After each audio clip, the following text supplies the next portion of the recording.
You know that feeling, right? You start a new job and you're just buzzing with excitement. But then, a few months later, you find yourself just watching the clock. Well, you're not alone. And the best part? It's probably not your fault. Today, we're going to get into the precise science behind why our motivation just seems to vanish, and more importantly, how we can use science to get it back. Okay, let's dive right in. It almost always starts with a bang. That new role, that passion project you've been dreaming of, you are absolutely on fire. But then, slowly, that fire starts to fizzle out. You start feeling bored, distracted, maybe even a little bit stuck. It's such a common feeling. But the real question here isn't if this happens, it's why it happens. What is actually going on inside our brains? Our first instinct is usually to blame ourselves. We think, I'm just lazy, or I guess I lost my passion. But that is completely the wrong way to look at this. This feeling of boredom, it's not some kind of personal failure. It is a predictable, biological signal from your brain. And believe me, the science on this is crystal clear. So first things first, let's play detective and really figure out what the problem is. The science shows that our brains are, quite literally, hardwired to get bored. And no, this isn't about willpower. It's all about biology. Okay, so our first culprit is this powerful principle called hedonic adaptation. To put it simply, our brain just gets used to good things really, really fast. Think about your all-time favorite song. The first time you heard it, it was probably magic, right? But then you listen to it on repeat for a week and it just doesn't hit the same. That's hedonic adaptation. That initial high you got from a new job was never designed to last forever. There's this classic study from back in 1971 that proved this perfectly. They looked at lottery winners. And yeah, right after they won, they were euphoric. But after just a few months, their day-to-day happiness levels went right back to where they started. They were on what scientists call a hedonic treadmill. They were running really hard, but emotionally, they were staying in the exact same place.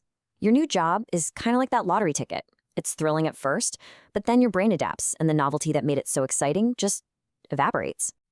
And this whole adaptation thing is tied directly to our second suspect, dopamine. Now, we often hear it called the happiness hormone, but that's not quite right. It's much more like the motivation molecule. Its main job is to get us to go after new and uncertain rewards. It's all about the anticipation of a reward, not the feeling of getting the reward itself. That's a huge distinction. A landmark experiment back in 1997 by Wolfram Schultz showed this perfectly. He found that when monkeys got a surprise juice reward, their dopamine neurons just went wild. But once that reward became predictable, the dopamine response totally flatlined. The surprise was gone. So once your job becomes routine and predictable, your brain stops getting that little surprise signal, and the biological drive to even try just plummets. But hold on, it's not all just brain chemistry. Our psychology plays a massive role here too. There's this really powerful framework called self-determination theory, which basically explains that for us to feel truly motivated from within, we have to satisfy three fundamental human needs. And here they are: autonomy, competence, and relatedness. Think about it. Over time, in any job, these can start to wear down, right? Rigid processes, they kill your autonomy. Doing the same repetitive tasks over and over, that kills your feeling of competence. And feeling like you're just a tiny cog in a giant machine, that destroys relatedness. When even one of these pillars starts to wobble, the whole structure of your motivation begins to crumble. So when you put it all together, the hedonic treadmill, the dopamine drop, and these weakening psychological pillars, you get a really clear picture. This feeling of being bored and unmotivated, it's not you failing. It's your brain giving you critical data. It's like a check engine light for your career. It's not a signal to just quit and walk away. It's a call to action. It's a signal that it's time to redesign your work and your mindset. And that's our cue to shift gears. Now that we've figured out the why, let's get into the good stuff, the solutions. We're going to dive into some real, actionable, science-backed strategies to get that motivation back on track. Okay, our very first strategy directly targets that dopamine drop we talked about. If predictability is the poison, then the antidote has to be novelty.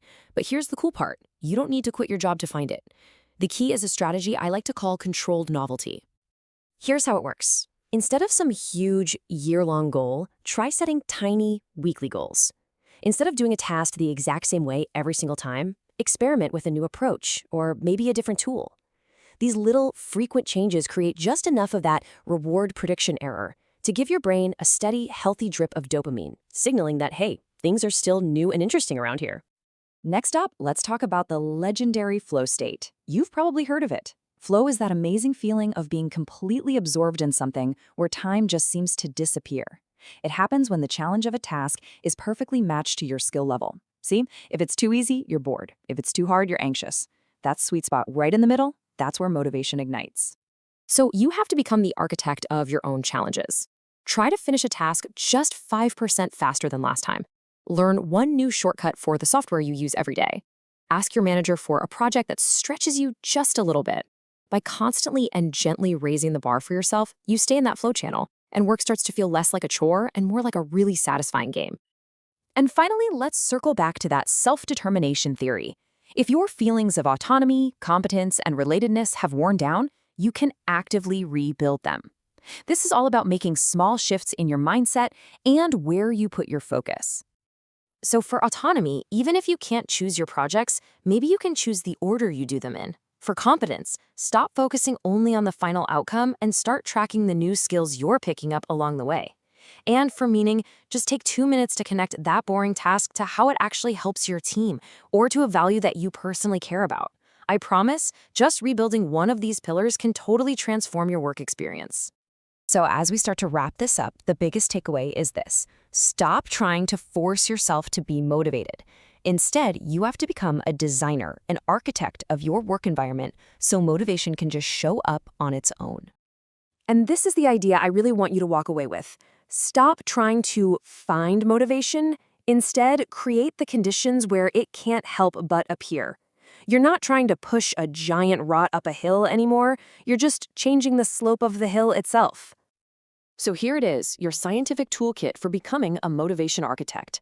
Inject small bits of novelty to keep that dopamine flowing. Gently increase your challenges to find your flow. Rebuild your 3 psychological pillars. And most importantly, learn to see boredom not as a weakness, but as a blueprint for redesigning your work and your life. So I'm going to leave you with this challenge. Forget about trying to be more motivated tomorrow. Instead, think like a scientist. Look at your day, your tasks, your mindset. What is one small, simple system you can adjust right now to create a better environment for your brain?